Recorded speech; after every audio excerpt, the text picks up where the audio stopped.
RSS నుంచి ideological spirit తీసుకొని వీళ్ళు ముందుకెళ్తున్నారేమో కానీ రెండు ఒకటి కాదు. వెంకటేశ్వర గారు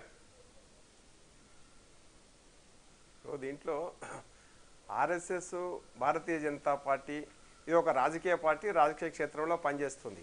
అయితే సంఘం యొక్క కోర్ ఐడియాలజీని మాత్రం భారతీయ జనతా పార్టీ ఎప్పుడు కూడా విభేదించరు. దాని విషయం ఒకసారి అర్థం చేసుకుంటే వాళ్ళకి మాత్రమే అర్థమవుతుంది. ఎందుకంటే కోర్ ఐడియాలజీ విషయంలో ఆర్ఎస్ఎస్ కానీ భారతీయ జనతా పార్టీ కానీ విస్మరించదు అనేటువంటి విషయం స్పష్టం. తర్వాత రెండో విషయం ఏంటంటే, ఇంతకు ముందుకు వారు కొన్ని విషయాలు చెప్పారు.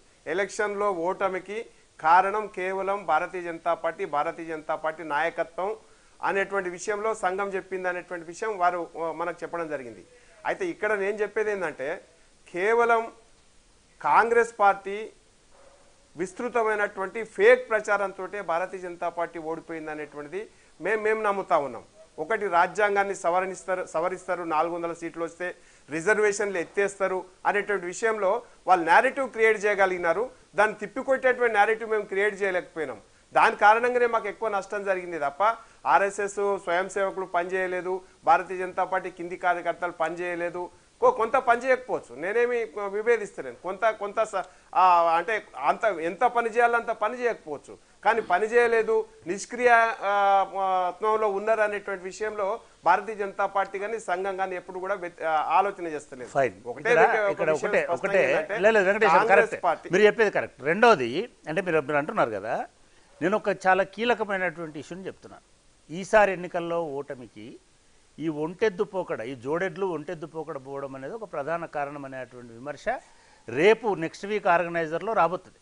ఇష్యూ చెప్తున్నాను నేను. ఎందుకు అంటున్నారంటే, ఇచ్చినటువంటి టికెట్ల ఇవ్వడంలో ఇవాళ మీరు అధ్యక్ష పదవికేమో ఒక హిందుత్వ సర్టిఫికేట్ కావాలి, గల్లీ ఫైటర్ కావాలి, మెడలో దండలు వేసుకొని పేగుల మెడలు వేసుకొని తిరేటోళ్ళు కావాలని చెప్తున్నారు కదా. మీరు ఇచ్చినటువంటి మీ ప్రజాప్రతినిధుల టికెట్లలో 70% టికెట్లు మీ సిద్ధాంత అవగాహన, సిద్ధాంతం పట్ల గౌరవం లేని వాళ్ళకి ఇచ్చినారనేటువంటిది ఆర్ఎస్ఎస్లో అంతర్లీనంగా ఉన్న విమర్శ. నేను కావాలంటే మీకు తెలంగాణలో ఇచ్చినటువంటి 10 టికెట్ల గురించి ఆర్ఎస్ఎస్ అసంతృప్తి వ్యక్తం చేసిన మాట వాస్తవమా కాదా? ఇవాళ మీరు ఇచ్చినటువంటి 10 టికెట్లలో 3 పార్టీలు మారొచ్చి వెబ్సైట్లో ఇంకా పేరు లోక్సభ వెబ్సైట్లో ఇంకా పేరు అట్లనే ఉన్నటువంటి వాళ్ళని కూడా తీసుకొచ్చి ఇవాళ బీజేపీ వాళ్ళు దేశభక్తులు, దైవభక్తులు, ధర్మం కోసం, దేశం కోసం వచ్చినారని అనేటువంటి ఒక భూకబ్జా వాళ్ళని తీసుకొచ్చిన దాని పట్ల ఆర్ఎస్ఎస్ అభ్యంతరం పెట్టిందా, పెట్టలేదా? మీరు ఇచ్చిన టికెట్లన్నీ దేశం కోసం, ధర్మం కోసం పనిచేసిన వాళ్ళకే ఇచ్చినరా? ఇవన్నీ కూడా ప్రజాక్షేత్రంలో ఉన్నప్పుడు రాజకీయ పార్టీలకి ఒక గీటురాయిలాగా ఉంటాయి. దానిలో మిమ్మల్ని గైడ్ చేస్తుందని మీరే చెప్తున్నారు.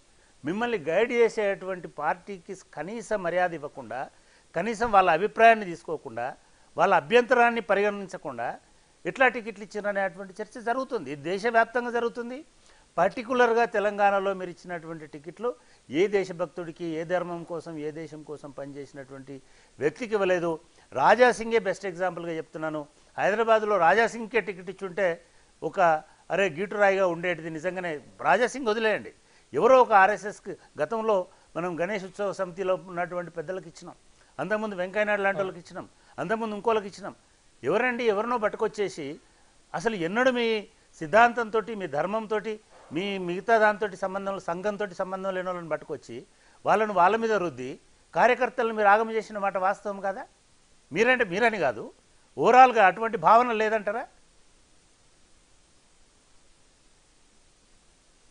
వెంకటేశ్వర గారు అయితే రాజకీయాలలో